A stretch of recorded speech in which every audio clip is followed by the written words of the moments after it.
കല്യാണശാലയിൽ എന്നെ വിളിച്ചെന്റെ സന്താപമൊക്കെയും തീർത്തിടും നാൾ. കല്യാണശാലയിൽ എന്നെ വിളിച്ചെന്റെ സന്താപമൊക്കെയും തീർത്തിടും നാൾ. ശീഘ്രം വരും നിന്റെ കാന്തൻ വരും എന്നിൽ ഉല്ലാസമായി ബഹുകാലം വാഴാൻ. ശീഘ്രം വരും നിന്റെ കാന്തൻ വരും എന്നിൽ ഉല്ലാസമായി ബഹുകാലം വാഴാൻ.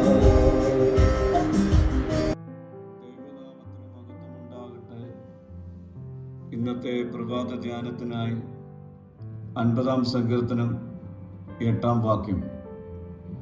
നിന്റെ ഹനനയാഗങ്ങളെക്കുറിച്ച് ഞാൻ നിന്നെ ശാസിക്കുന്നില്ല, നിന്റെ ഹോമയാഗങ്ങൾ എപ്പോഴും എൻ്റെ മുൻപാകെ ഇരിക്കുന്നു. ഇന്നത്തെ വചനത്തിൽ ദൈവം തന്റെ ജനത്തോട് സംസാരിക്കുന്നു. അവർ യാഗങ്ങൾ അർപ്പിച്ച് ആരാധനകൾ നടത്തി. എന്നാൽ ദൈവം അവരുടെ ഹൃദയാവസ്ഥയെ പരിശോധിച്ചു. ദൈവത്തിന് വെറും ആചാരമല്ല, ആത്മാർത്ഥമായ ഭക്തിയാണ് പ്രധാനമെന്ന് ഈ വചനം ഓർമ്മിപ്പിക്കുന്നു. ദൈവം പുറമേയുള്ള ആചാരങ്ങൾ മാത്രം നോക്കുന്നവനല്ല. ഇസ്രായേൽ ജനം യാഗങ്ങൾ അർപ്പിച്ചുകൊണ്ടിരുന്നു. പുറമേ അവർ വിശ്വസ്തരായി തോന്നി, എന്നാൽ അവരുടെ ഹൃദയം ദൈവത്തിൽ നിന്ന് അകന്നിരുന്നു.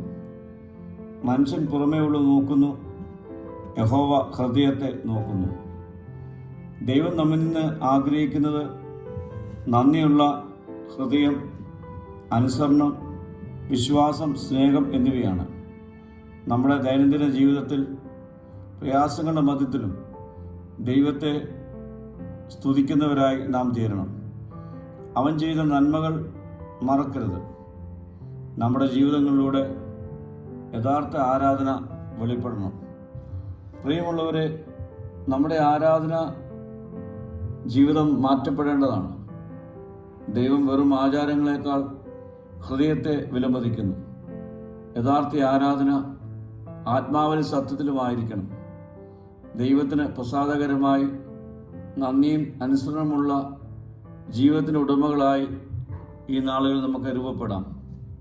പ്രാർത്ഥിക്കാം. കർത്താവേ, വെറും ആചാരപരമായ വിശ്വാസത്തിൽ നിലനിൽക്കാതെ സ്നേഹത്തിലും അനുസരണത്തിലും നിന്നെ ആരാധിക്കുവാൻ കൃപ ചെയ്യണമേ.